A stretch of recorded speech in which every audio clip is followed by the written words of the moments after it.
2 ദിവസം ഇടവേളയ്ക്ക് ശേഷം ശബരിമലയിൽ ഇന്ന് വൻ ഭക്തജന തിരക്കാണ്. ഇന്നലെ 90,000 ആളുകൾ മല ചവിട്ടി. പമ്പയിലെയും സന്നിധാനത്തെയും തിരക്കനുസരിച്ചാണ് കൂടുതൽ പേർക്ക് സ്പോട്ട് ബുക്കിംഗ് അനുവദിക്കുക. ഇന്ന് പുറച്ചെ നട തുറന്നത് തീർത്ഥാടകരുടെ തിരക്ക് കണ്ടുകൊണ്ടാണ്.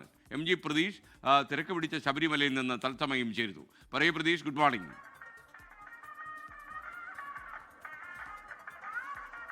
SKN 2 ദിവസത്തെ ഇടവേളയ്ക്ക് ശേഷമാണ് ശബരിമലയിൽ തീർത്ഥാടകരുടെ തിരക്ക് ഏറുന്നത്. ശനി ഞായർ ദിവസങ്ങളിൽ സാധാരണ തിരക്ക് കൂടുന്നതാണെങ്കിൽ പോലും ഈ കഴിഞ്ഞ 2 ദിവസങ്ങളിൽ താരതമ്യേന തിരക്ക് വളരെ കുറവായിരുന്നു ശബരിമലയിൽ. പക്ഷേ അതിൽ നിന്ന് വ്യത്യസ്തമായി ഇന്നലെ വലിയ തീർത്ഥാടന തിരക്കാണ് ശബരിമലയിൽ അനുഭവപ്പെട്ടിരുന്നത്. 96,417 പേരാണ് ഇന്നലെ ദർശനത്തിന് എത്തിയിട്ടുള്ളത്. ഇന്ന് പുലർച്ചെ മുതൽ തന്നെ വലിയ തിരക്ക് ശബരിമലയിൽ അനുഭവപ്പെടുന്നുണ്ട്. വലിയ നടപ്പന്തൽ തീർത്ഥാടകരെ കൊണ്ട് നിറഞ്ഞിരിക്കുന്നു.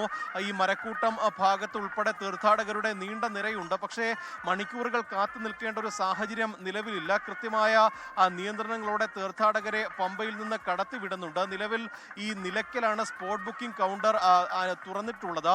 സന്നിധാനത്തെയും പമ്പയിലെയും തിരക്കനുസരിച്ചാണ് കൂടുതൽ പേർക്ക് സ്പോട്ട് ബുക്കിംഗ് അനുവദിക്കുന്നത്. ഇന്നലെ 70,000 ആയിരുന്നു വെർച്വൽ ക്യൂ എങ്കിലും കൂടുതൽ തീർത്ഥാടകർക്ക് സ്പോട്ട് ബുക്കിംഗ് അനുവദിച്ചിരുന്നു. 96,000 തീർത്ഥാടകർ ഇന്നലെ ശബരിമല സന്നിധാനത്ത് എത്തിയെങ്കിലും ആ തിരക്ക് കാര്യമായി പ്രകടമായിരുന്നില്ല. അത്തരത്തിൽ കൃത്യമായ ക്രമീകരണങ്ങളോടെയാണ് ദേവസ്വം ബോർഡും പോലീസും ഇപ്പോൾ മുന്നോട്ട് പോകുന്നത്. വരും ദിവസങ്ങളിലും കൂടുതൽ തിരക്ക് ഏറാനുള്ള സാധ്യതയാണ് ഉള്ളത്. ഡിസംബർ മാസം അവസാനം വരെ വെർച്വൽ ക്യൂ സ്ലോട്ടുകളൊക്കെ തന്നെ ഫുള്ളായിട്ടുണ്ട്. പക്ഷേ ഈ വരുന്ന തീർത്ഥാടകരെയൊക്കെ തന്നെ പരമാവധി ദർശനം അനുവദിക്കുന്ന ഒരു സമീപനമാണ് നിലവിൽ പോലീസും ദേവസ്വം ബോർഡും സ്വീകരിച്ചിരിക്കുന്നത്. അത്തരത്തിൽ കുറ്റമറ്റ രീതിയിൽ മണ്ഡല മകരവിളക്ക് തീർത്ഥാടനം മുന്നോട്ട് പോകുന്നു. ഒപ്പം ഇന്ന് ശബരിമലയിൽ കേരളീയ സദ്യ വിളമ്പുമെന്ന് പറഞ്ഞ ദിവസമായിരുന്നു. പക്ഷേ അത് നീട്ടിവച്ചിട്ടുണ്ട്. ഡിസംബർ 5-ാം തീയതി തിരുവിതാംകൂർ ദേവസ്വം ബോർഡ് യോഗം നടക്കുന്നുണ്ട്. ആ യോഗശേഷമായിരിക്കും ഇനി കേരളീയ സദ്യ വിളമ്പുന്ന കാര്യത്തിൽ ഒരു അന്തിമ തീരുമാനമെടുക്കുക. മറ്റ് കാര്യങ്ങൾ, അടിസ്ഥാന സൗകര്യങ്ങൾ ഉൾപ്പെടെ പരാതികളില്ലാതെ ഇപ്പോൾ ശബരിമലയിൽ മുന്നോട്ട് പോകുന്നുണ്ട്.